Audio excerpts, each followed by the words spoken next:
گو کہ اس نے سامان کو اپنی جانب سے کوئی خوشکن امید نہیں دلائی تھی، مگر اس کے وجدان نے جو کچھ اس سے بتایا تھا اور جو کچھ اس نے نرمین کے گریزپا انداز اور عمل کے باوجود جان لیا تھا، اس نے دل میں خوشی انبساط کے کئی رنگ بکھیر دیے تھے۔ کام کے دوران اب اگر اس کا سامنا نرمین سے ہوتا تو ایک پرسکون مطمئن سی مسکراہٹ اس کی ذات کا حصہ بنی رہتی اور نرمین کے لیے یہ تبسم ایک آزمائش بن جاتا تھا۔ ایک ساتھ کام کرتے ہوئے ایک دوسرے کو کب تک نظر انداز کیا جا سکتا تھا، گریز کی راہ کہاں تک اپنائی جا سکتی تھی۔ سامان خود اسے مخاطب کرتا تو وہ جواب دے دیتی، وگرنہ خاموشی سے سارے کام نپٹانا اور سر جھکا کر اس کی سنتے جانا اس نے اپنا وتیرہ بنا لیا تھا۔ ویسے تو ابھی نے ڈرائیور ارینج کر دیا تھا، مگر کبھی کبھار اس سے بھی دیر ہو جاتی تھی۔ اس وقت بھی وہ گیٹ سے باہر کھڑی گاڑی آنے کا انتظار کر رہی تھی کہ سامان بھی ضروری کام نپٹا کر باہر نکل آیا۔ غیر متوقع طور پر وہ سامنے موجود تھی۔ سرمئی چادر کے حالے میں اس کا چہرہ بہت جچ رہا تھا۔ اس نے سوچا کہ اسے لفٹ کی آفر کرے، گو کہ یقین تھا کہ وہ انکار کر دے گی، مگر وہ اسے یوں نظر انداز کر کے نہیں جا سکتا تھا، جبکہ نرمین کے لیے اس کا مروت سے پیش آنا بھی ایک مرحلہ ہوتا تھا۔ کیا بات ہے نرمین، آپ اب تک یہیں موجود ہیں؟ شائستہ اور سنجیدہ لہجہ فکر اور تردد سے بھرا ہوا تھا۔ جی، آج ڈرائیور کچھ زیادہ ہی لیٹ ہو گیا ہے۔ اس نے چونک کر نظر اٹھائی اور پھر فوراً مدھم سروں میں کہا، کیا روز ہی اتنی دیر ہوتی ہے؟ تنی ہوئی بھویں سامان کے تیوروں کی نشاندہی کر رہی تھیں۔ اس نے نفی میں سر ہلا دیا، اگر آپ کو یقین ہے کہ تھوڑی دیر میں وہ آ جائے گا تو ٹھیک ہے، وگرنہ میں آپ کے لیے کنوینس ارینج کر دیتا ہوں۔ اس کا اس طرح فکر جتانا اسے ناگفتہ و احساس میں جکڑ دیتا تھا۔ نہیں، میرا خیال ہے آبی نے اسے کہیں کام سے بھیج دیا ہوگا، اسی لیے لیٹ ہو گیا ہے، مگر آئے گا ضرور، آپ پلیز تردد نہ کریں۔ سامان کی اس حد درجہ اپنائیت کا اب اسٹاف روم بھی کڑی نظروں سے نوٹس لیا جا رہا تھا۔ اسے اندازہ تھا کہ اس کے لیے حت المقدور اس سے کم ہی مخاطب ہوتی۔ اس وقت بھی کچھ ٹیچرز اور کچھ بچے اندر باہر آ جا رہے تھے، اسی لیے قدرے خوش لہجے میں کہہ کر اس نے بات ختم کر دی، تو ٹھیک ہے، آپ اندر جا کر بیٹھیے، گیٹ کیپر آپ کو آ کر انفارم کر دے گا۔ مگر دوسری جانب اس سرد مہری کا خاک اثر نہ تھا۔ وہی فکر اور وہی احساس ذمہ داری۔ وہ چپ چاپ پلٹ آئی۔ 15-20 منٹ انتظار میں گزرے تو پیون نے آ کر گاڑی آنے کی اطلاع دی۔ وہ سست قدموں سے باہر نکلی تو عزت کی گاڑی دیکھ کر ٹھٹک گئی۔ آج پھر آبی نے اسے پک کرنے کے لیے بھیج دیا تھا۔ ایک لمحے کو وہ غصے سے کھول اٹھی۔ آبی اس کے ساتھ یہ کیا کر رہے ہیں؟ اسے کسی جنس کی مانند گاہک کے سامنے پیش کر کے اس کی بولی لگانا چاہ رہے ہیں یا اسے اپنی ہی نظروں میں ذلیل کرنا ان کا مقصد تھا؟ بیٹھ جائیے نرمین۔ وہ غصے سے جھلستی ہوئی گاڑی تک آ کر رکی تو عزت نے اسے پکار لیا۔ خدایا، یہ نرم لہجہ اور عزت ہمدانی! اس نے بے حد حیرت سے نظریں اٹھائیں، گویا یقین کرنا مقصود ہو۔ عزت نے اس کی حیرت سے کشادہ ہوتی آنکھوں میں دیکھا تو وہ سٹپٹا کر بغیر کچھ کہے فرنٹ ڈور کھول کر بیٹھ گئی۔ واہ آبی واہ! آپ کروائیں تو گناہ بھی ثواب، بھلا کسی اور کے ساتھ میں اس طرح گاڑی میں گھوم پھر سکتی ہوں؟ طیش اور جلال سے اس کے رخسار گلابی ہو رہے تھے۔ آئی ایم سوری، آج خاصی دیر ہو گئی، انکل نے مجھے ہی کچھ دیر پہلے یاد دلایا تھا سو فوراً چلا آیا۔ دوسری بار اسے وہم نہیں ہوا تھا، اب کہ پوری آنکھیں کھول کر دوبارہ نہیں سہ بار اسے دیکھا۔ اس کے لہجے کی یہ حلاوت، وہ خوفزدہ سی ہو گئی۔ سہمی ہوئی نظریں واپس پلٹیں تو عزت نے کنکھیوں سے اسے دیکھا۔ چند لمحوں میں کتنے ہی تاثرات اس کی آنکھوں سے جھلک کر غائب ہوئے تھے، حیرت اور اضطجاب، غصہ اور بے بسی، اب آخر میں سراسیمگی اور خوف۔ انسان کو سمجھنا واقعی بے حد مشکل ہے، اور یہ لڑکی نرمین یاور تو جیسے کوئی جگت سا پزل ہے جس کے کچھ حصے تو جیسے کہیں گم ہی ہو گئے ہیں۔ مکمل تصویر شاید تمام عمر نہ بنا سکے کوئی۔ ڈرائیونگ کرتے ہوئے وہ بے اختیار اس کے بارے میں سوچے گیا اور دوسری طرف اس کا دل اپنے گرد تیزی سے پھیلتے اس مکڑی کے جال کو دیکھتے بے بسی سے دھڑکے جا رہا تھا۔ میں جانتی ہوں عزت ہمدانی کہ آبی کے عزائم کیا ہیں، مگر کیا میں اور تم ایک چھت کے نیچے رہتے ہوئے بھی ایک دوسرے کو سمجھ سکیں گے، ایک دوسرے کو وہی مقام دے سکیں گے جس کا تعین آبی کرنے جا رہے ہیں؟ کیا ہم ایک دوسرے کے لیے اپنے اپنے دلوں میں محبت کے چراغ جلا سکیں گے، یا ساری عمر ہمارے درمیان ویسا ہی اندھیرا حائل رہے گا جیسا اس وقت ان ڈارک ونڈو گلاسز کے باعث کار کے اندر چھایا ہوا ہے؟ عزت نے بے دہانی میں ایک نظر اس پر ڈالی جو اپنی ذات میں ایک گنچلک اور پرپیچ جنگل کی مانند نظر آتی تھی، ایسے گھنے درختوں سے بھرے جنگل کی مانند جس کے اندر شاید روشنی کی کوئی کرن بھی نہیں جاگتی ہوگی۔ ایک نہ ٹوٹنے والا سناٹا اس کے وجود پر طاری تھا۔ ریش، میں بھی کیا سوچنے لگا ہوں، اس نے خود کو سنجش کی اور یکدم ہی آنکھوں میں سبیحہ کا چہرہ چلا آیا اور اس کا پراعتماد انداز اور فطری حیا سے جھک جانے والی پلکیں اس کے تصور میں ابھی تک آباد تھی۔ کتنی مختلف ہے سبیحہ علی نرمین یاور سے۔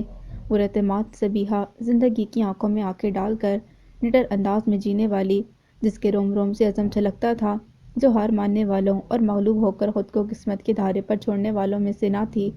عزت نے اس کی شفاف آنکھوں کی گہری جھیلوں سے اس کی شخصیت کا یہ راز پا لیا تھا، جبھی تو صرف ایک بار دیکھنے پر اس کے لیے ہاں کہہ بیٹھا تھا، جس کے مزاج اور طبیعت، ماضی اور مستقبل کی پلاننگز کے بارے میں وہ کچھ بھی نہیں جانتا تھا۔ تاہم اتنا یقین تھا کہ زندگی کا یہ سفر اس کی سنگت میں خوشگوار گزر سکتا ہے، اس لیے کہ وہ ایک باہمت اور باعمل زندگی کی خواہاں اور خوگر نظر آتی تھی، اور اسے اپنی اس کیاسانہ شناسی کی سچائی کا پورا یقین تھا۔ آج تک جس شخص کو دیکھ کر اس نے جو رائے قائم کی، وہ شاید ہی کبھی غلط ثابت ہوئی تھی، اور اب سبیحہ کے بارے میں بھی اس کا وجدان یہی کہہ رہا تھا کہ یہ وہی ہے جس کا اس کے شعور نے تصور بنا رکھا تھا، جبکہ نرمین ایک دبو، حالات کے بہاؤ پر بہنے والی، کم ہمت اور کسی حد تک بزدل لڑکی تھی۔ اسے حیرت ہوتی کہ شرمین اور سمیر کی بہن اور یاور انکل اور زہرہ بیگم کی بیٹی ہونے کے باوجود وہ کتنی مختلف تھی ان سب سے۔ ہر لمحہ خود سے آنے والے وقت سے خوفزدہ اور سہمی ہوئی یہ لڑکی عزت کو حیران کرتی تھی۔ اس کے نزدیک حسن بے پرواہ اور پراعتماد وہی اچھا لگتا تھا۔ ہر لمحہ گھبرائی سٹ پٹائی سی لڑکیاں اس کے لیے ہمیشہ کوفت کا باعث بنی تھیں۔ اسکول، کالج اور یونیورسٹی کے زمانے میں جن ساتھی کلاس فیلو سے اسے ہیلو ہائی تھی، وہ پراعتماد اور خوشباش لڑکیاں تھیں۔ وہ برگ و بارہ اور یکدم کھل کر نگہت گل کی طرح چھا جانے والوں کو پسند کرتا تھا، جیسے کہ سبیحہ تھی، خوش گفتار اور ماحول سے مطابقت پیدا کر کے حالات کو موزوں بنانے والی، جبکہ نرمین ایک ایسے خوش پتے کی مانند تھی جسے حالات اور حوادث کی تیز رفتار ہوا جہاں اڑا لے جاتی، اسے چلے جانا تھا۔ واقعی دونوں تو ویسے مشرق اور مغرب ہیں ایک دوسرے کے لیے۔ سگنل پر رکتے اس نے اپنی سوچ کو گاڑی کے ساتھ ہی بریک لگائے اور بائیں جانب بیٹھی نرمین کو دیکھا۔ گرے چادر کے حالے میں اس کا چہرہ گہری سوچ کی کہانیاں سنا رہا تھا۔ یہ مجھے کیا ہو گیا ہے؟ میں کیوں ان دونوں کا موازنہ کر رہا ہوں؟ بھلا ازل اور ابد بھی کبھی یکساں ہوئے ہیں؟ نہیں عزت ہمدانی، ان دونوں کا تو کوئی کمپیریزن ہی نہیں ہے۔ اس نے ہولے سے سر کو جھٹکا اور سگنل کھلتے ہی گاڑی آگے بڑھا دی، اور اسی لمحے سیفی کی فرمائش پر کیک خرید کر بیکری سے باہر نکلتا سامان ایک لمحے کو ٹھٹک گیا۔ گلاس ڈور سے ادھر قدم رکھتے ہی وہ رک گیا تھا۔ ہیلو بھائی، کیا ہو گیا؟ سیفی اس کے رکنے پر چونک کر مڑا۔ آپ کیا دیکھ رہے ہیں ادھر؟ کہیں کوئی پری تو نہیں گزری یہاں سے جس نے ستارے والی چھڑی سے آپ کو مسمرائز کر دیا ہے؟ کیک کا ڈبہ ہاتھ میں پکڑے وہ شوخی سے نظریں گھماتے ہوئے بظاہر بڑی تشویش سے پوچھ رہا تھا۔ سامان نے سیاہ کولتار پر بھاگتی دوڑتی گاڑیوں پر سے نظر ہٹاتے گہری سانس بھری۔ سیفی نے اس کے چہرے سے پریشانی اخذ کر لی تھی، اسی لیے فوراً سنجیدہ ہو گیا اور بغور اس کی طرف دیکھا جہاں سامان کی نظریں جا کر کسی طلسم کے زیر اثر آ گئی تھیں۔ چلو، اس نے دھیرے سے متفق کر کھڑے سیفی کو مخاطب کیا۔ وہ اس لمحے قدرے شوق تھا نرمین کو پھر اسی شخص کے ساتھ دیکھ کر ایک ساتھ کو وہ کچھ عجیب سا ہو گیا تھا۔ ذرا دیر پہلے ہی تو نرمین نے خشک الفاظ میں اس کی آفر ٹکرائی تھی۔ کیا وہ اسی شخص کا انتظار کر رہی تھی؟ یہ سوال کسی قدر تشکیک لیے ہوئے تھا، مگر اگلے ہی لمحے اس نے اپنی سوچ کو ذہن سے جھٹکا اور گھوم کر ڈرائیونگ سیٹ پر آ بیٹھا۔ سیفی اس کے چہرے کے تاثرات نوٹ کر رہا تھا۔ اتار چڑھاؤ کے بعد اب وہ قدرے ریلیکس لگ رہا تھا۔ اس نے کار ریورس کی اور مشاقی سے اسٹیئرنگ پر گرفت رکھتے ہوئے ٹریفک کے ہجوم میں شامل ہو گیا۔ اسکول کے بعد وہ سیفی کو پک کر کے گھر جا رہا تھا کہ یہ واقعہ پیش آ گیا۔ کون تھا اس طرف؟ کافی دیر خاموش رہنے کے بعد سیفی نے بلا تمہید پوچھ لیا تھا۔ کہاں؟ اس نے قصداً مسکرا کر استفسار کیا۔ بھائی، وہ کچھ سنجیدہ ہو گیا، آنکھوں میں الجھن کے آثار تھے۔ اوہ اچھا، تم ابھی کی بات کر رہے ہو؟ سیفی کے تیور بتا رہے تھے کہ وہ ٹلنے والا نہیں ہے۔ دراصل میرا ایک پرانا شناسہ نظر آ گیا تھا۔ اس نے جیسے بات ختم کی، تو پھر آپ اسے ملے کیوں نہیں؟ پھر سوال ہوا۔ میرا وہمہ ہے شاید وہ کوئی اور تھا۔ اب کہ اس نے کچھ جھلاتے ہوئے بات بنائی، یعنی ایک ہی شکل جیسے دو آدمی۔ سیفی کے سوالیہ انداز پر اس نے محض مسکرانے پر اکتفا کیا۔ ویسے کیا خیال ہے بھائی، جس طرح ایک شکل کے دو آدمی ہوتے ہیں ویسے ہی ایک انسان کے دو چہرے بھی ہو سکتے ہیں نا؟ سیفی کا سوال ایک بار فلسفیانہ تھا۔ اس نے ایک اچٹتی نگاہ سیفی کے چہرے پر ڈالی جہاں سنجیدہ سوچ نے پڑاؤ ڈالے ہوئے تھے۔ آنکھوں میں سوال کے جواب میں یقیناً پہلے سے لکھا نظر آیا تھا۔ سیفی اس سے بہت نزدیک تھا، گو کہ وہ دونوں ہم عمر نہ تھے، مگر مزاج میں قدرے مشابہت اور دلی قربت نے انہیں ایک دوسرے کا اچھا دوست بنا دیا تھا، اور دوست وہی جو بنا کہے دل کی بات جان لے۔ سیفی نے بھی اس وقت محسوس کیا کہ وہ محض اسے ٹال رہا ہے۔ یہ بتاؤ تمہارا اسکول ناردرن ایریاز کے ٹور پر کب جا رہا ہے؟ اس کے فلسفیانہ سوال کے جواب میں ذرا دیر خاموشی اختیار کیے رکھنے کے بعد اس نے پوچھا۔ سیفی بھائی کے مزاج کو سمجھتا تھا، گویا وہ اس وقت کچھ اور سننے کے موڈ میں نہیں ہے۔ 2 دن بعد سب لوگ چلے جائیں گے، تو یار تم بھی چلے جاتے۔ چھوڑیے بھائی، ہم اس ٹاپک پر پہلے ہی بہت بحث کر چکے ہیں۔ اس کے 2 بہترین دوست مختلف وجوہات کی بنا پر اسکول کی ایکسکرشن ٹرپ میں شامل نہیں ہو رہے تھے، اسی لیے سیفی نے بھی واک آؤٹ کر دیا۔ گو کہ ماما اور سامان نے اسے سمجھایا بھی، مگر وہ ٹس سے مس نہ ہوا۔ پچھلے سال ہی تو وہ ماما اور پاپا کے ساتھ سب جگہیں دیکھ کر آیا تھا۔ پھر بھی یار تم چلے جاتے تو اچھا تھا، میرے بھی کچھ دن اچھے گزر جاتے۔ وہ ذرا سا ہنس کر اسے چڑھانے کو بولا تھا، مگر سیف اب سنجیدہ تھا۔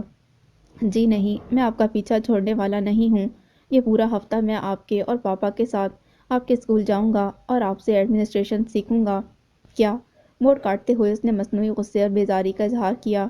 آپ کے کسی انداز کا مجھ پر اثر ہونے والا نہیں۔ میں نے پاپا سے بات کر لی ہے، اور پلیز ذرا جلدی گھر چلیں، سارا کیک میلٹ ہوتا جا رہا ہے اور مجھے بھوک بھی لگ رہی ہے۔ سیفی نے مسکرا کر چڑھانے کا بدلہ لیا اور فوراً چہرہ کھڑکی کی طرف موڑ لیا، تو اس نے بھی اپنے ذہن کو نرمین کی سوچوں کے حوالے کرتے ہوئے گاڑی کی سپیڈ بڑھا دی۔ گو کہ سبیحہ نے کہا تھا کہ فرحات کو وہاں پہنچ کر سرپرائز دیں گے، مگر زحا کے لیے اتنی بڑی خوشخبری چھپانا آسان نہ تھا۔ آج کل خوشی تو اس کے چہرے سے پھوٹتی تھی۔ سبیحہ مدد اور دادی جان اس کی آنکھوں میں اتری دھنک سے بے خبر نہ تھیں۔ جب جب ان تینوں کی نظریں اس پر پڑتیں، اس کی خوشیوں کے لیے دعا نکلتی تھی، جبکہ وہ اوروں سے انجان محض سبیحہ کے شوخ فکروں اور معنی خیز جملوں کی زد میں رہتی، کبھی بلش ہو جاتی اور کبھی مصنوعی غصے میں آ کر خفگی کا اظہار کرنے لگتی، مگر ادھر اثر کہاں تھا۔ عزت والے قصے کو فی الحال سب نے فراموش کر رکھا تھا، تیاریوں میں سبھی مگن تھے، اس لیے سبیحہ کا موڈ بھی آج کل بہت اچھا رہتا تھا۔ زحا کو چھیڑنے اور اس کی چنچلاہٹ سے حظ اٹھاتے وہ ہنسے جاتی۔ اچھا مشغلہ ہاتھ آیا ہوا تھا۔ دوسری طرف فرحات کے ہر فون پر وہ یوں ہی گول مول سا جواب دے کر اپنے آنے کی خبر مخفی رکھی ہوئی تھی، مگر فنکشن سے ایک شام پہلے جب فرحات نے بہت آس سے فون کیا اور اتفاق سے زحا نے ہی ریسیو کیا، تو اس نے اس کی بے قراری پر ساری بات اسے بتا دی۔ حسب توقع اس کی خوشی کا کوئی ٹھکانہ نہ تھا۔ پھر سے کہو زحا، کیا واقعی یہ سچ ہے؟ وہ بے یقین ہوا جا رہا تھا۔ ہاں بالکل سچ ہے۔ زحا کی کھلکھلاتی ہنسی اس کی سماعتوں کو اعتبار بخش رہی تھی۔ اسے یقین آ گیا، ساتھ ہی سبیحہ پر غصہ بھی۔ اور یہ سبیحہ کی بچی کہہ رہی تھی کہ دادی جان نے فی الحال کوئی جواب نہیں دیا، اس سے تو میں اچھی طرح نپٹوں گا۔ فرحات پلیز اسے کچھ مت کہیے گا، یہ سب اسی کی وجہ سے تو ہوا ہے۔ یہاں جتنے بھی انقلاب آئے ہیں سب سبیحہ کے مرہون منت ہیں۔ سچ فرحات، میں تو سوچ بھی نہیں سکتی تھی کہ سبیحہ جیسی بے فکر، لاوالی اور ہر دم شوخیاں شرارتی کرتی لڑکی ہمارے اس معاملے کو اس قدر سنجیدگی سے بھی لے سکتی۔ نہ صرف اس نے مجھے مورل سپورٹ دی، بلکہ دادی جان سے لے کر شفق تک کو منانے اور ان سب کی برین واشنگ کرنے کے تمام فرائض اسی نے انجام دیے ہیں۔ اسے ٹوکتے ہوئے وہ بے حد ممنونیت اور تشکر کے جذبے سے مخلوق کہہ رہی تھی۔ فرحات اس کی بات پر مسکرا دیا، گویا اس کامیابی میں تمہارا کوئی ہاتھ نہیں۔ نہیں، اس نے صاف گوئی اختیار کرتے خفت سے کہا۔ کس بزدل لڑکی سے پالا پڑا ہے؟ اس نے جیسے تعصب سے کہا تو زحا بے چین ہو گئی۔ میں نے تو آپ سے پہلے ہی کہا تھا فرحات، یہ سب میرے بس کا نہیں، مجھ سے امید مت رکھیں۔ یکدم اس کا لہجہ بجھ گیا تھا، شکستہ لہجہ فرحات کے حواسوں کو یکدم بیدار کر گیا۔ وہ تو صرف مذاق کر رہا تھا، مگر زحا اداس ہو گئی۔ ارے میں تو محض تمہیں چھیڑ رہا تھا، تم تو واقعی سیریس ہو گئیں۔ بلیو می، میرا مطلب تمہیں ہرٹ کرنا یا گلہ کرنا نہیں تھا۔ وہ یکدم اسے منانے لگا۔ زحا کی ذرا سی ناراضگی بھی اس شاخ تھی، ہوتی ہی اتنی سادہ اور کومل، ذرا سی آنچ سے پگھل جانے والی۔ فرحات کی ناراضگی اور خفگی کا ذرا سا بھی شبہ اسے توڑ کر رکھ دیتا تھا۔ فرحات بھی جانتا تھا کہ زحا کا دل اس کی ہنسی پر دھڑکتا اور اس کی برہمی پر رک جاتا ہے۔ یہ آپ نے مذاق کیا تھا؟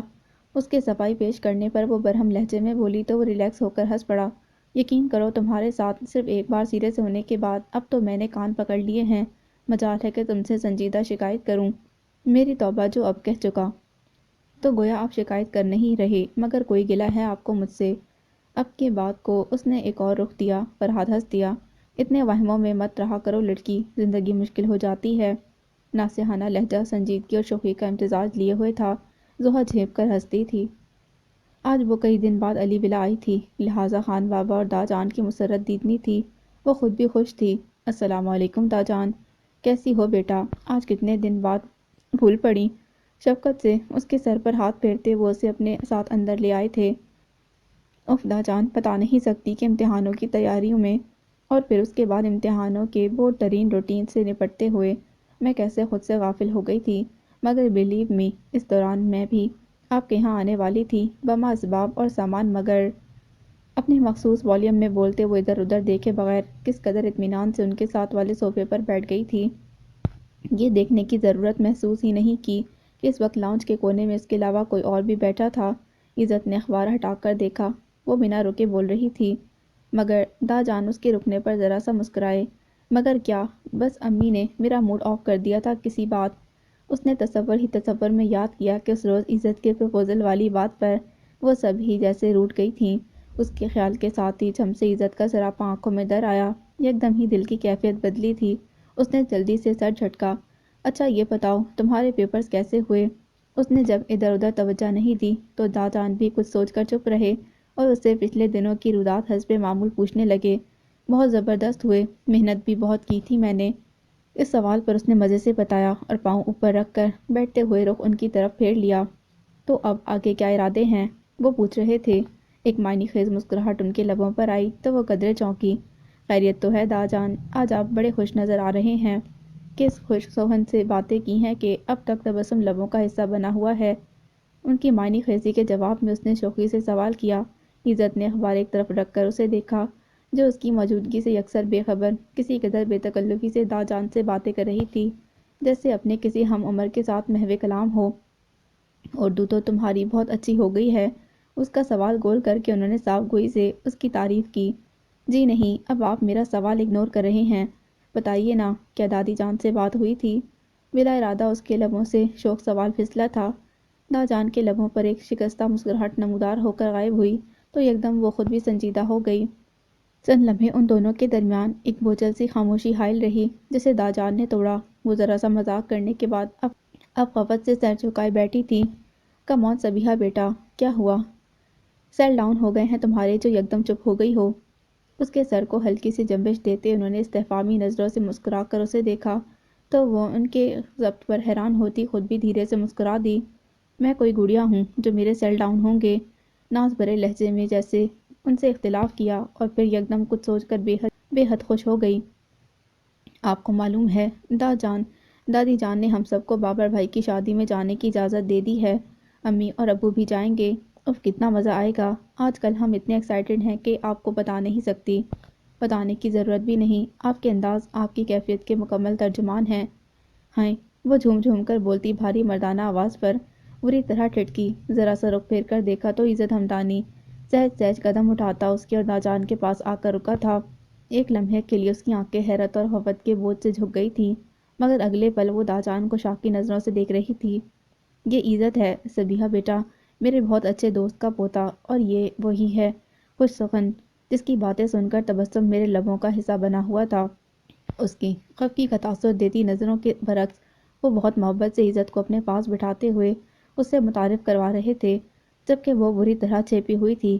عزت اس کی کیفیت سے محظوظ ہو رہا تھا، جبھی خفیف سی دبی سی مسکراہٹ مونچھوں تلے کھیل رہی تھی۔ السلام علیکم۔ وعلیکم السلام، کیسی ہیں آپ؟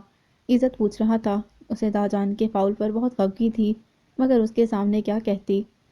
پیر نیچے اتار کر دوپٹہ سلیقے سے شانوں پر جماتے بے بسی سے جواب دیا، ٹھیک ہوں۔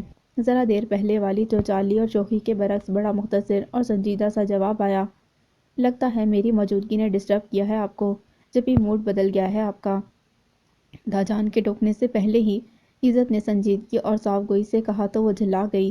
بھلا ان حضرت کو میری فیس ریڈنگ کرنے کی کیا ضرورت تھی؟ لگتا ہے انہوں نے مجھے شرمندہ کرنے کا تہیہ کر دیا ہے۔ نہیں، ایسی کوئی بات نہیں۔ ٹوس لہجے میں سر اٹھا کر اپنا دفاع کرتے ہوئے وہ اپنے ازلی روپ میں لوٹ آئی تھی۔ تو اس کا مطلب ہے کہ میرا آنا آپ کو خوشگوار لگا ہے؟ لطیف سی شوخی عزت کے لہجے کا حصہ بنی ہوئی تھی۔ داجان مسکرانے لگے، البتہ وہ عزت کی گہری نظروں کے حصار میں سٹپٹا گئی تھی۔ کہے تو کیا کہے، گویم مشکل، وگرنہ گویم مشکل۔ چلیے اس بات پر ایک گلاس پانی تو پلوائیے۔ اسے تعجب میں دیکھ کر عزت نے اس مشکل سے اسے آزاد کیا اور یوں بولا جیسے برسوں شناسائی رہی ہو۔ اندھا کیا چاہے دو آنکھیں، وہ پہلی فرصت میں منظر سے غائب ہو گئی تھی۔ اوکے داجان، اب چلوں گا۔ صبیحہ کے کچن کی طرف جاتے ہی وہ داجان کی طرف مڑا اور اجازت چاہی۔ ارے جلدی کیا ہے میاں، ابھی بیٹھو، تمہیں آئی دیر ہی کتنی ہوئی ہے۔ داجان اتنی جلدی اس کے جانے پر رضامند نہ تھے، اصرار سے بولے۔ نہیں، بس ابھی ایک اپائنٹمنٹ ہے میرا، اس کے لیے اجازت چاہوں گا، یوں بھی میری موجودگی ڈسٹرب کرے گی۔ مسکرا کر مسافے کے لیے ہاتھ بڑھاتا وہ اٹھ کھڑا ہوا۔ اس اثناء میں خان بابا پانی لے آئے تھے۔ عزت کی مسکراہٹ گہری ہو گئی، وہ واقعی دوبارہ سامنے آنے سے گریزاں تھی۔ ارے نہیں، ایسی کوئی بات نہیں، وہ خاصی پراعتماد بچی ہے، بس تم نے اسے تھوڑا نروس کر دیا تھا۔ داجان اور اس کا دفاع نہ کرتے، یہ تو ممکن ہی نہ تھا۔ اپنے دوستانہ انداز میں مسکرا کر اس کا ہاتھ تھاما تو وہ ہلکا سا قہقہ لگا کر ہنس پڑا۔ یقین کیجیے میں نے دانستہ ایسا نہیں کیا تھا۔ جانتا ہوں، یوں بھی ہنسی مذاق میں کوئی حرج نہیں، تعلق ہی ایسا ہے۔ وہ دوسروں کے جذبوں اور خواہشوں کے ہمیشہ سے حامی رہے تھے، شاید اسی لیے آج اکیلے اس بڑے سے گھر میں تنہائی کی سزا جھیل رہے تھے۔ جس نے پاس آنا چاہا انہوں نے روکا نہیں، اور جس نے راہ بدل کر فاصلے کھینچے اسے بھی انکار نہ کیا۔ عزت ان کی بات پر دل ہی دل میں اطمینان کا سمندر ٹھاٹھے مارتا محسوس کرنے لگا تھا۔ ان کا آخری جملہ اس بات کی ضمانت تھا کہ دونوں جانب سے بات تقریباً طے ہو چکی تھی۔ خود بی بی جان سے تو اس سلسلے میں بات کرنے کا موقع نہیں ملا تھا، مگر آج جب بابا کے کہنے پر وہ داجان سے ملنے آیا تو خوشخبری کی یہ تتلی اس کے ہاتھ لگی تھی۔ دوسری خوشی صبیحہ سے ملاقات کی ہو گئی تھی۔ تھینک یو داجان، میں آپ کے دوستانہ مزاج کا مداح ہو گیا ہوں آج سے۔ وہ واقعی حیران تھا، گو کہ بابا اس سے اتنے ہی بے تکلف تھے جیسے ایک دوست دوسرے سے ہوتا ہے، مگر داجان کے متعلق اس نے ایسا ہرگز نہیں سوچا تھا، بلکہ وہ تو صبیحہ کی بے تکلفی پر خاصا حیران ہو رہا تھا۔ اب معلوم ہوا کہ خود داجان کا مزاج اس قدر دوستانہ تھا۔ داجان اس کی بات پر مسکرا دیے۔ عزت تم مجھے ہمیشہ سے عزیز رہے ہو، مگر اب تم میری فیملی ہو۔ صبیحہ میرے دل کے بہت نزدیک ہے، اور اس کے حوالے سے تم میرے لیے اور بھی اہمیت اختیار کر گئے ہو۔ اس کا شانہ تھپتھپاتے ہوئے انہوں نے اسے شفقت سے دیکھا۔ Thank you for this honour. اس نے خوش دلی سے شانے جھکائے اور پرجوش مصافحہ کر کے رخصت ہو گیا۔ داجان اس وقت تک کھڑے رہے جب تک اس کی گاڑی نظروں سے اوجھل نہ ہو گئی۔ اس لمحے ان کے ذہن کی پرواز صبیحہ کی خوشیوں سے اس کی پرسکون زندگی تک تھی۔ اس کو اپنے گھر میں شاد و آباد دیکھنے کی ان کی آرزو جلد ہی پوری ہونے والی تھی، گو کہ پہلے ان کی شدید خواہش تھی کہ فرحات اور صبیحہ کو رشتہ ازدواج میں باندھ دے۔ گو کہ پہلے ان کی شدید خواہش تھی کہ فرحات اور صبیحہ کو رشتہ ازدواج میں باندھ دیں، مگر گزرتے وقت نے ثابت کیا کہ وہ دونوں ہی ایک دوسرے کے لیے اس طرح نہیں سوچتے ہیں، سو خود کو بھی یہ خواب دیکھنے سے روک دیا۔ جب عزت کی بیوی جان نے صبیحہ کے لیے ان سے بات کی تو وہ خوشی سے راضی ہو گئے۔ خود عزت کے چہرے کی پر کھلتی جذبات کی دھنک ان کی جہاں دیدہ نظروں سے اوجھل نہ تھی۔ اس کا متین انداز اور شگفتہ لہجہ بھی اس کے اثباتی جواب کا عکاس تھا۔ سب سے بڑھ کر بیگم ہمدانی جس خلوص سے صبیحہ کے لیے آگے بڑھی تھیں، انہیں یقین ہو گیا تھا کہ عزت کے ساتھ اس کی زندگی سہل گزر جائے گی۔ تھینکس گاڈ آپ لوٹ آئے، وگرنہ میں سمجھتی تھی گھر تک ڈراپ کرنے گئے ہوں گے۔ جس لمحے داجان لاؤنج میں داخل ہوئے وہ نروٹے پن سے کہہ رہی تھی، وہ ذرا سا ہنس کر خاموش ہو گئے اور گہری نظر سے اسے دیکھا۔ بہت خراب ہے داجان آپ، مجھے پہلے کیوں نہیں بتایا آپ نے؟ کیا نہیں بتایا؟ وہ راکنگ چیئر پر آ بیٹھے۔ یہی کہ وہ جانے کیا کہنے جا رہی تھی کہ کچھ جھیپ کر چپ ہو گئی، پھر فوراً پیترا بدل کر خفگی سے بولی، بس جائیں داجان، میں واقعی آپ سے خفا ہوں۔ اچھا بیٹا، خفا بھی ہو لینا، پہلے ادھر آؤ، میرے پاس بیٹھو۔ اس لمحے داجان اسے ازحد سنجیدہ لگے، اس لیے وہ کچھ محتاط سی ہو کر ان کے پاس پڑے فلور کشن پر آ بیٹھی۔ اس کی خفگی کا انہوں نے کوئی اثر نہیں لیا تھا، اور یہ پہلی بار ہوا تھا۔ جی، وہ کچھ الجھ گئی ان کے تیور دیکھ کر۔ ایک بات بتاؤ بیٹا۔ جی پوچھئے۔ تمہیں عزت کیسا لگا؟ جی، اس کی حیرانی بجا تھی۔ سوال قطعی غیر متوقع تھا۔ اس کے وہم و گمان میں بھی نہ تھا کہ وہ سوال جو امی اور دادی جان نے ابھی تک نہیں پوچھا، جسے اس کی ہم عمر کزنز اس کے تیور دیکھتے ہوئے پوچھنے سے خائف رہتی تھیں، داجان اس قدر آرام سے پوچھ لیں گے۔ لاکھ بے تکلفی سہی، مگر اس وقت بار حیات سے اس کی پلکیں جھک گئیں۔ وہ چپ تھی، اسی لیے داجان نے سوال دہرایا، اور وہ سب سے جھوٹ بول سکتی تھی مگر داجان سے نہیں۔ پلیز داجان، میرا خیال ہے کہ یہ سوال قبل از وقت ہے۔ فی الحال میں جواب دینے کی پوزیشن میں نہیں ہوں، کیونکہ میں نے اب تک اس موضوع پر سوچا ہی نہیں، اور سچ تو یہ ہے کہ میں ابھی یہ سب سوچنا بھی نہیں چاہتی۔ بہت ٹھہرے ہوئے متین لہجے میں اس نے دو ٹوک جواب دے دیا تو داجان حیران رہ گئے۔ بات کتنی آگے جا چکی تھی اور وہ ابھی سوچنے کے لیے تیار نہ تھی۔ سبیحہ گڑیا، یہ تم کیا کہہ رہی ہو؟ حیرت کی جگہ اب تشویش اور تفکر نے لے لی تھی۔ پلیز داجان، آپ نے ہمیشہ میرا ساتھ دیا ہے نا، اب بھی مجھے سمجھیں۔ فی الحال میں امی کی بات نہیں مان سکتی، آپ انہیں سمجھا دیں پلیز۔ مگر کیوں؟ ان کا سوال فطری تھا۔ مجھ پر اعتبار رکھیے داجان، میں ہٹ دھرم یا خودسر نہیں، مگر شادی فی الحال میری ترجیح نہیں، اور اس کے علاوہ میں کچھ کہنا نہیں چاہتی۔ بات ختم کر کے گویا اس نے کہنے کے لیے کچھ چھوڑا ہی نہ تھا۔ داجان گہری سانس بھر کر رہ گئے۔ آپ کا تو اسٹاف پر بڑا روب ہے، لگتا ہے جیسے ہٹلر آ گیا ہو۔ ہر طرف تہلکہ مچ کر خاموشی چھا جاتی ہے۔ ضرور آپ نے ان معصوم خواتین کو ڈرایا دھمکایا ہوگا۔ کئی مہینوں بعد سیفی کو اپنے والد کے اسکول آنے کا اتفاق ہوا تھا۔ اسکول چونکہ صرف لڑکیوں کا تھا، اسی لیے اسے دوسری جگہ پڑھنے جانا ہوتا تھا۔ پرسنل روم میں سامان کی سامنے والی کرسی پر آ کر بیٹھتے ہوئے اس نے سنجیدگی اور حیرت سے کہا، اور پھر فوراً مشکوک نظروں سے اسے دیکھا۔ ڈرایا تو خیر کبھی نہیں، بس یہ سب تو اپنی شخصیت کا کمال ہے۔ وہ فرضی کالر جھاڑتے ہوئے مسکرایا، جس کی وجہ سے بغیر ڈرائے دھمکائے ہی لوگ سہم جاتے ہیں۔ سیفی نے فوراً ٹکڑا لگایا۔ اس لمحے نرمین پریکٹیکل جرنل فائنل ری چیکنگ کے لیے پیون کی مدد سے اٹھائے اندر داخل ہوئی تھی۔ جو ہی نظر سفیان پر پڑی وہ کچھ جھجک گئی۔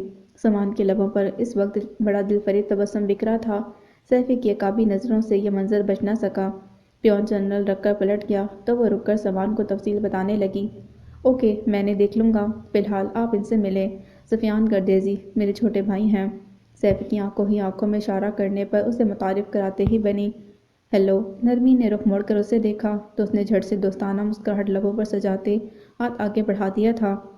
ہیلو، مجھے نرمین کہتے ہیں۔ جواباً وہ بھی دھیرے سے مسکرا دی۔ آپ یہاں کیسے؟ سیفی نے ایک لمحے کے لیے بھویں اچکائیں۔ دراصل ہمارا اسکول ایک ہفتے کے لیے ایکسکرژن ٹرپ پر گیا ہے، اسی لیے میں آپ کو یہاں نظر آ رہا ہوں، ورنہ بھائی مجھے کبھی یہاں آنے نہیں دیتے۔ اپنے ساتھ والی کرسی دھکیل کر اسے بیٹھنے کی آفر کرنے کے ساتھ ساتھ سیفی کی زبان بھی چل رہی تھی۔ سامان اس کی شکایت پر کان نہ دھرتے اپنے کام میں لگا ہوا تھا۔